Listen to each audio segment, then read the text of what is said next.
लो जाँठो जिन्दगी खाएसार लाएसार मरेपछि लम्पसार सेक्सी पनि मरल मोटी पनि मरल खाने पनि मर्ने हो डाइट गर्ने पनि मर्ने हो एक दिन होइन त खाएरै जित्ने हो ज्याठोलाई 40-45 वैँस आएको छ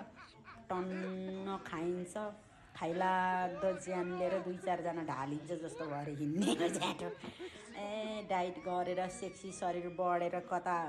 काहीँ गएर कम्पिटिसन प्रतिस्पर्धा जित्नु परेको छैन आफ्नो बुढाहरूले पत्याइगएको छ यसो नभए अर्काको बुढाहरू 2-4वटा त लाइन नै लागिराखेको छ अनि के गर्नु चाहिँ राम्री हुनु पऱ्यो यस्तै मिठो मिठो चिल्लो चिल्लो खाने हो टन्न ज्यान बनाउने हो हिँड्ने हो केटी हो ल है डाइट भनेको अब भोलिदेखि गर्नुपर्छ